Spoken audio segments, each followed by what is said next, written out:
뉘앙스로 이제 얘기를 들었죠. 미르와 K스포츠가 합병을 한다. 그래서 제가 영태한테 그래요. K스포츠 2016년 1월달에 만들었는데 무슨 3월달에 벌써 합병 얘기가 나와. 그건 말이 안 되지. 그렇다고 한다니까 너의 포지션은 네가 알아서 잘 만들어. 이렇게 얘기했었어요, 영태가. 그래서 내 포지션이 뭐가 필요해? 아, 말도 안 되는 얘기 좀 하지 마. 이렇게 얘기했거든요. 미르 K스포츠 부분이 불거지면서 전경련이 먼저 취했던 제스처가 있었어요. 미르 K스포츠 양 재단 다 없앤다.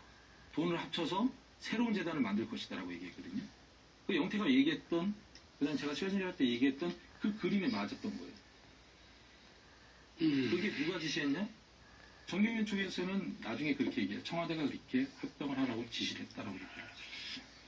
최순실 씨가 얼마나 막강했는지 또 한 장면을 또 우리 시청자분들께 보여드려야 될 것 같은데, 그 케냐 사건 좀 얘기해주세요. 케냐 사건, 아프리카 순방 중에. 케냐. 네. 최순실이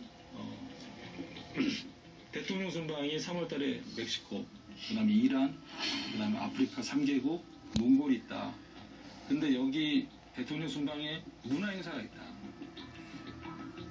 거기에 태권도 시범단이 들어간다. K스포츠에서도 태권도 시범단을 만들어서 여기에 참여하는 게 어떠냐라고 얘기를 해요. 그래서 저한테 물어보죠.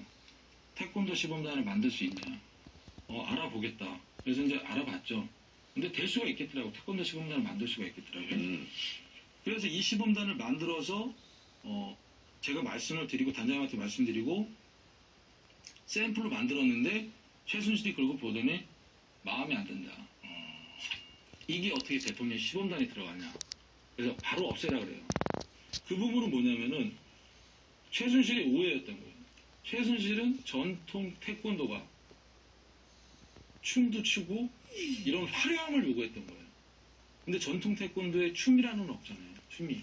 그렇죠. 그리고 싸이 말춤도 없단 말이죠. 그 부분은 이제 제가 다시 설명을 드렸어요. 전통 태권도는 이렇습니다. 발차기, 그 다음에 지르기. 그래서 이제 어떻게 해요? 저는 힘들게 모았는데 그 말씀을 드렸죠. 이만저만해서 이렇게 됐다 그래서 그래 알았다. 그래서 이제 좋게 이제 서로 이제 없던 일로 됐어요. 근데 케냐 갔는데 일이 벌어진 거예요. 케냐 갔는데 김상률 전 수석이 저한테 뭐라 그러냐면은 남승현 단장이 무대에 올라가니 분위기가 칙칙해진다. 어두워진다. 나이가 제일 많지 않냐. 빼라 그러는 거예요. 빼라. 네. 그래서 제가 김상률 전 수석한테 뭐라고 얘기했냐면 요번엔 못 빼겠다. 이게 전통인데 어떻게 그분을 빼냐. 청와대 교문수석한테 그러니까 대든 거네. 노승일 씨가 네. 너무 참 결기는 있는 것 같아요. 그러고 그러면 부장님이 알아서 책임을 져라. 그런 거죠. 수석이 알았다 그러면 내가 책임지겠다. 이렇게 된 거예요. 그래서 이제 나와서 그 다음날 공연인데 거기 행사 진행하는 총연출 감독이 저한테 오더니 수석님하고 단장님하고 얘기가 다 됐다. 마지막에 행사가 그 태권도 시범단이 마지막이니 다 끝나고 난 다음에 싸이 음악을 틀어줄 테니까 강남 스타일 음악을 틀어줄 테니까 말춤을 춰라. 거기에서 말춤을 춰라 이거예요. 말도 안 되는 거 이거. 태권도 한 사람들이 네. 어떻게 말춤을 태권도 도복을 입고 말춤을 추라는 것 자체가 태권도 시범단의 전통을 구사하는 남승현 단장이 얼굴에 침을 뱉는 거랑 똑같아서 단원들한테 얘기했죠. 자, 싸이 음악 나오면 니네들 제일 뒤에 빠져서 일렬로 서. 그래서 춤을 안 췄어요. 행사는 잘 마무리가 됐어요. 그리고 케냐에서는 막 아리랑도 따라 부르면 난리였었어요. 그 상황에서 숙소에서 자고 있는데 최순실한테 전화가 온 거예요. 저한테. 최순실 씨는 한국에 있고. 뭐라고 전화했냐면은 노부장이 깡패야? 전달이야? 시키면 시키는 대로 하지. 감히 청와대에서 시키는데 왜 해? 뭐 이렇게 된 거예요. 네. 그래서 이제 이게 대통령 행사가 모든 게 최순실한테 다 보고가 들어가는 구조구나. 이 생각을 딱. 그러니까 이제 김상률도 최순실한테 얘기 듣고 전달한 거구만요. 자기 생각을 얘기한 게 아니고. 그건 모르죠. 네. 지난 3월 10일에 탄핵이 헌재에서 인용되는 순간 눈물을 흘리셨다는 얘기를 들었는데 네. 맞습니까? 제가 촛불 집회 때 나가고는 싶었어요. 근데 제가 나감으로써 저는 이제 선의 같은 마음으로 뜻을 합치고자 해서 나가더라도 정치적으로 또 엮일 수가 있더라고요. 제가 봐라. 이거 분명히 더민주하고 어떠한 정치적 커넥션이 있다. 그것 때문에 조심스럽게 생각하다가 못 나갔어요. 그 서석구 변호사하고 헌재에서 네. 둘이 싸웠죠. 그렇죠. 그거 가지고. 예.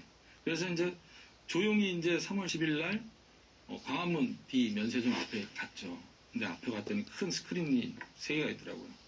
거기서 지켜보면서 저도 모르게 이제 아랫입술을 꽉 깨물면서 눈물이 흘러나왔는데 그 이유가 이제 저도 이제 되게 착잡했어요, 마음이. 왜 그러냐면은 촛불 집회는 촛불 집회대로 시위가 정리정돈되게 일사불란하게 잘 이루어졌잖아요. 태극기 집회에서 탄핵이 인용이 되면서 감정이 많이 올라오시면서 세 분이 이제 어르신 세 분이 돌아가시면서 죄송했어요. 만약에 내가 안 했더라면 저분이 돌아가셨을까? 그 마음에 그분들한테 지금 마음이 드셨구나. 이제 뭐 마무리를 좀 해야 될 것 같은데 고영태 씨는 요즘 어떻게 지내십니까? 영태는 많이 힘들어해요. 근데 영태가 많이 힘들어하면서 가족들한테 많이 미안해요. 가족들이 많이 힘들어해요. 아실 거예요. 영태의 친아버지는 5.18 민주항쟁 때 돌아가셨잖아요. 언론에 보도가 됐죠. 예. 들어와서 어머니가 이제 재혼을 하셔서 지금 사실 상황이잖아요. 제가 이렇게 얘기하면 또 영태가 또 상처를 받을지 모르지만 제가 표현하면 이렇게 저는 이해하면 이렇게 영태를 이해하는데 어머니의 친자식들과 그리고 아버지의 친자식들은 나눠져 있잖아요. 근데 영태로 인해서 아버지의 친자식들이 피해를 보는 상황입니다. 그러니까 그것 때문에 영태가 많이 괴로워요. 그래서 영태는 지금 현재 제가 어디 나가서 영태 얘기하는 걸 싫어해요. 내 얘기 좀 그만해라. 내 얘기 안 하면 얘기가 안 되냐. 이렇게 얘기하는데 얘기가 안 되지. 그래서 제가 네 얘기 안 하면 얘기 안 된다. 그럼 네가 방송에 같이 나오던가. 이렇게 얘기했거든요. 그 얘기는 맞는 얘기예요. 두 분이 저 네. 앞으로 포장마차를 같이 할 계획이다. 네, 그래서 그렇죠. 그래서 영태하고 이제 제가 영태한테 뭐라면 2015년 12월 달에 폭로를 하려고 그랬고 원래 이건 세상 밖으로 이제 띄우려고 그랬고 2016년 3월 달에도 제가 또 준비를 해요. 근데 영태한테 제가 이거 그냥 검찰 갖다 주고 조사 받고 우리 포장마차 하자 그랬어요. 근데 영태가 그러면 우리 포장마차 하되 이름은 나중에 정하자 이랬는데 이제 청문회 과정에서 비선 실세, 국정농단 그래서 영태가 이제 포장마차 이름을 2개를 지은 거예요. 그래서 제가 그럼 나는 횟집을 하겠다. 그래서 넌 무슨 횟집을 할 거냐 그래서 청문회. 네. 그래서 홍천 의원이 정문 횟집으로 갈까 그랬다는 거 아니에요? 청문 횟집? 네. 그거 좀 되겠는데? 네. 저는 노승일 부장하고 네. 쭉 얘기를 하면서 그런 생각이 들었습니다. 이 평가는 사람마다 다르겠지만 어쨌든 한국 현대사 100년을 놓고 봤을 때 큰 사건이라는 것이 이제 일제치하, 한국 전쟁, 6월 항쟁 쭉 이렇게 있지 않습니까? 근데 우리 노승일 부장이 한 일은 정의로운 일이었고 그리고 용기 있는 행동이었다. 그래서 저는 대한민국의 민주주의를 한 단계 성숙시키는데 큰 이익을 담당했다. 이런 자부심을 갖고 살았으면 좋겠다. 이렇게. 저는 이제 노승일 부장하고 얘기하면서 제가 그동안 몰랐던 거, 잘못 알고 있었던 것에 대해서 상당히 많이 알게 되었어요.